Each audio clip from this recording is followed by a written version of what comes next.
Assalamualaikum, teman-teman petani Nusantara. Banyak sekali sawah di Indonesia yang ternyata kondisi tanahnya asam atau pH-nya rendah.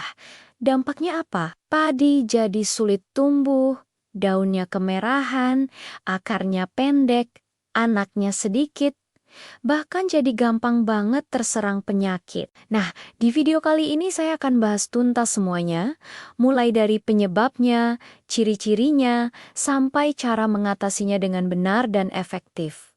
Pertama, apa sih sebenarnya tanah asam itu? Sederhananya, tanah asam adalah tanah yang punya tingkat keasaman atau pH rendah. Lalu, bagaimana cara kita tahu kalau tanah sawah kita asam? Tanda-tandanya sebenarnya cukup mudah dikenali. Coba perhatikan. Kalau lahan timen-men mengalami beberapa hal ini, besar kemungkinan tanahnya asam. Pertama, daun padi warnanya jadi kemerahan atau agak keunguan. Kedua, tanamannya kerdil dan pertumbuhannya lambat.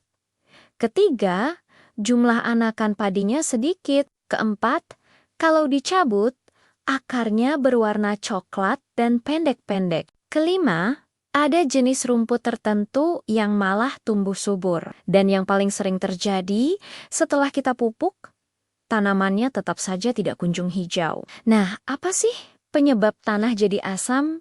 Ada beberapa faktor. Yang pertama, curah hujan yang tinggi bisa mencuci unsur-unsur hara penting dari tanah.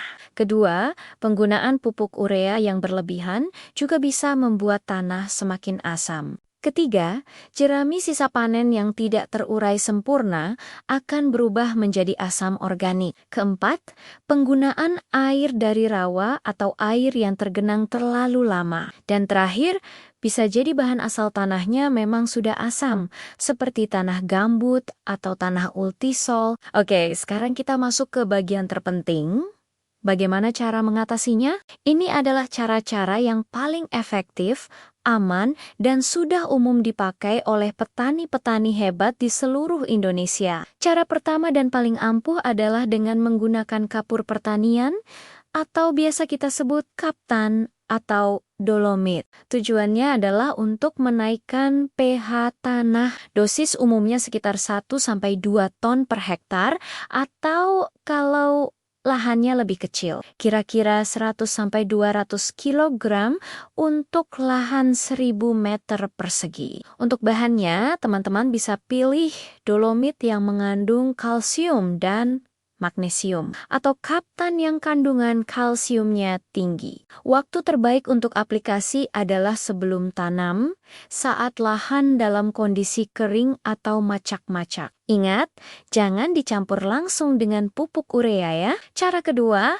perbaiki pengaturan air di lahan. Sawah memang butuh air, tapi jangan sampai tergenang terus-menerus dalam waktu yang lama. Genangan yang tidak berganti akan memicu pembentukan zat beracun. Solusinya, coba lakukan pengeringan berkala. Misalnya keringkan lahan selama beberapa hari, setiap 7-10 hari sekali. Pastikan juga ada saluran pembuangan air yang berfungsi baik. Ketiga, gunakan bahan organik yang sudah matang atau terurai sempurna. Jerami itu bagus, tapi kalau mentah langsung dibenamkan, dia malah akan membuat tanah makin asam saat proses pembusukan. Jadi, sebelum ditebar, olah dulu jeraminya pakai dekomposer seperti M4 atau produk sejenis lainnya. Biarkan jeraminya selama 2-3 minggu, baru kemudian lahan siap diolah. Keempat, pilih pupuk yang tepat. Tidak semua pupuk cocok untuk tanah asam. Sebaiknya kurangi penggunaan urea yang berlebihan. Gunakan pupuk NPK seimbang seperti Fonska. Jika perlu, tambahkan pupuk KKL atau MOP untuk kaliumnya, pupuk fosfat seperti SP36 akan jauh lebih efektif bekerja setelah pH tanahnya kita naikkan dengan kapur. Hasilnya akan terlihat setelah berapa lama. Kenaikan pH tanah itu tidak instan. Biasanya, perbaikan akan mulai terlihat setelah 2-4 minggu. Tanamannya akan mulai lebih hijau, anakan padinya lebih banyak, dan akarnya pun jadi lebih panjang dan sehat. Jadi teman-teman, untuk mengatasi masalah tanah asam, kuncinya ada pada 3 hal. Pertama, koreksi pH tanah dengan kapur. Kedua, atur air dengan baik.